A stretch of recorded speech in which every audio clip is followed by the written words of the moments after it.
Alright, so I was at work today and I prepped my food. I had my food ready to go today, but I got an insane killer leg day yesterday and my body felt like it needed a little bit of food. So I go to the vending machine, which there is one item from the vending machine that I can have that is gluten-free, dairy-free, and it's clean. It was one of the gluten-free Nutri-Grain bars. They're like little figs. They're not by Nutri-Grain. Doesn't matter. They're like Fig Newtons, but they're not Fig Newtons. But they're gluten-free, all right? So I buy it. It's $1. Comes on out. I look at the label, and it's no longer gluten-free. Like, are you kidding me? The only thing I can eat in the vending machine is now not gluten-free. So that just shows, I'm showing you the importance of checking labels, because had I not checked that, I would have been sick for the next 2 days, and I would have been miserable. Tomorrow is my son's birthday party. I don't have time to be miserable. So I'm going to go over nutrition labels with you right now, because this is important stuff. I have chosen 3 different items, natural peanut butter, gluten-free noodles, and my typical plant protein powder.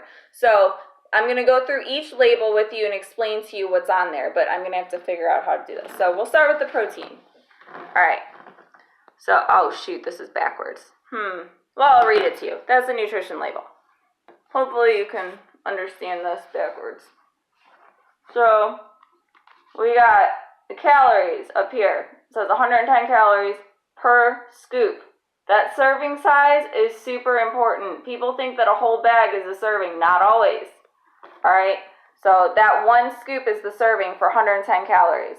Then you're going to look at the fat. There's only 2 grams of fat per scoop of this. I don't even count it as a fat. Protein is 15 grams, and then there's only 5 carbohydrates.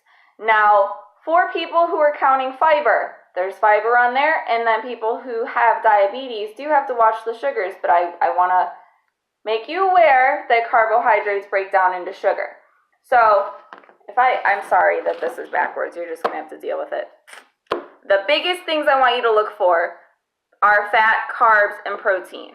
But for people who have high blood pressure, watch your sodium. Your sodium in a day should be under about 1,600 milligrams. That's average. I would like to see it somewhere around 1,200 max. All right, so sodium is hidden in everything. In this, there's 220 milligrams of sodium in 1 scoop. So that's a decent amount of sodium. It's not terrible.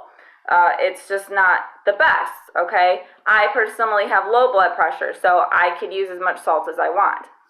Next, I've got my peanut butter. This says 15 grams of fat per 2 tablespoons. Protein, there's 7 grams, and carbs, there's 8 grams. Now, everybody tells me that they count protein or peanut butter as a protein. That's fine if you're vegan. I want you to count it as a fat if you're not vegan. So that 15 grams, that's half the daily requirement for myself in a day. I only eat about 30 grams of good fats a day outside of my meat fats. So you have to watch the fat. It's very easy to go overboard. Another thing I want to point out here at the bottom, right there, I'm not flipping you off, sorry, is the ingredients. See how it says contains peanuts? That is the allergen information you're going to be looking for gluten or for dairy or for any of the allergies that you may have. So it's going to be under the ingredient list. They don't always list it. As I said before in one of my videos about the Lindt chocolate, said it did not have wheat. However, the barley malt was part of the wheat family, which gave me a reaction. So pay attention to that. Next thing, gluten-free pasta. My favorite brand in the entire universe for pasta. It's from Aldi's. If you guys don't have an Aldi's nearby, that's fine, but I love it. Super affordable. The spiral runs cook the best too.